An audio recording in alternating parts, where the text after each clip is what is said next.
Hey everybody, welcome to The Warp. I'm Jack Rita. In this video, I wanted to shine a spotlight on a long series of articles from Rob Burns, who has been a longtime fan of Cosmic Encounter and has contributed a lot of interesting discussion points over the years, most notably on Board Game Geek, especially with his series on grading the aliens, and that's what I want to focus on here. And there's a link to the first posting that he did, where he kind of outlined what it is he was going to accomplish. So he was going to write a little bit about whether or not this alien counts as a power, whether it obsoletes something else that came before it, is it overpowered, control from other players, etc., etc. A number of other factors that he outlines.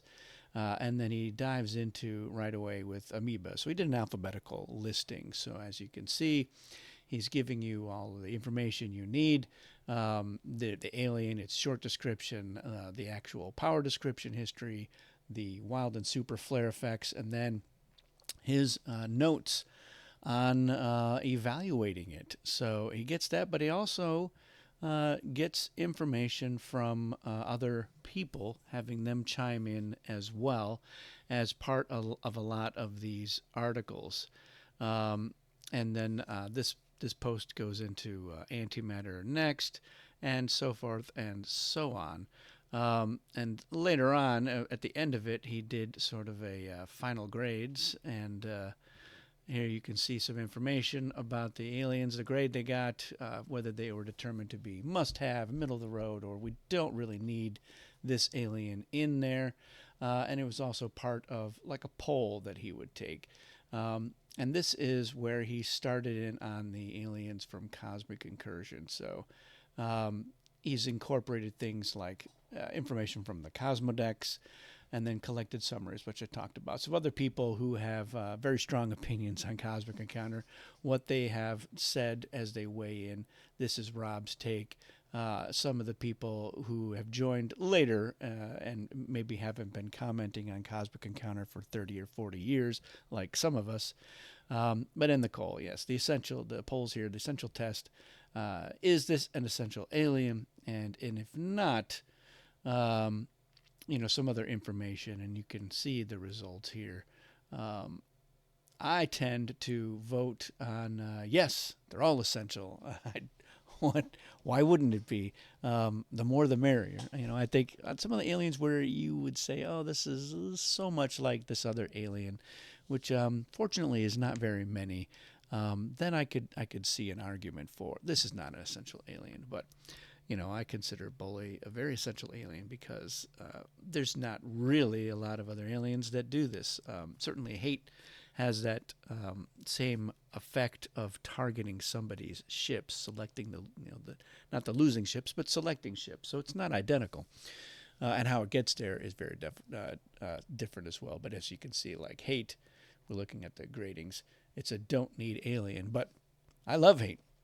And I definitely voted that it's essential. And even Rob gives it a B.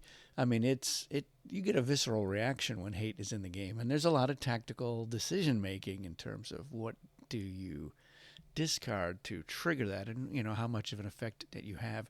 And I like to use the soft advantages. When it's my turn as Hate, I like to say, look, I can make this go easy or make this go hard, and it's going to be easy on me no matter what. But let's talk about, non-binding deals and stuff like that. That's the thing. That's the key to Cosmic, in my opinion. So I make these deals when I've got the upper hand, and Hate is an alien like that. But I digress. I have found these articles to be fantastic, and I told Rob when he finished up with the 50 aliens in the base game, I said, you need to now go and do all of the expansion aliens. And it's a lot of aliens, and he puts a lot of work into it. So that's why I wanted to give this some attention. I suspect, though, that most people who are watching this video are already well aware, but you never know, and it's here for posterity. So, and I'm going to try to convince Rob to do an interview where we talk about what drove him to this madness, and to go a little bit more behind the curtains in terms of his thoughts and how he got into Cosmic and why it has stayed with him over the years. He's a lot of fun. I've talked to him before, and he's from Michigan. I'm from Michigan, and so people from Michigan, they don't let anyone else forget that. So I'm hoping to take advantage of that as well. So Rob, if you're watching this, get in touch with me, and let's do an interview. We'll do a Mobius Tube episode where we just talk about you and Cosmic Encounter and your grading of the aliens. I think it's a great project. I love having all of this information. I think it's really useful, and I point people to these articles all the time when they're like, "Oh, I really love this game, but what are the good aliens? What are the bad aliens?" I was like, "Well, you can get some level of consensus here. Nobody seems to agree on everything, but yeah, I think Rob's takes are generally pretty good, and I agree with most of what he is talking about on here. And, he gives Masochist a C minus. I think that's fair for the original one. I might have gone a little bit higher, maybe a C plus. I love the alternate win condition aliens. I love the concept, and I love most of them anyway. But I do think the one in Odyssey is better. But you'd have to read up on why Rob gives it a C minus and see if you agree. And that's the whole point. So these are all easy to find on Board Game Geek in the forums, and it's under general. And yeah, it's worth your time, and we should all give Rob as many thumbs as we can for his efforts. Let me know in the comments, what do you think, if you've been reading these all this time, or if this is new. Let me know if this is, you're like, I didn't know anything about this. That's certainly feedback I'd love to hear about. And definitely go check it out and let me know what you think. And thanks, Rob, for doing this. That's it for this one, everyone. Thanks for watching. We'll see you again soon.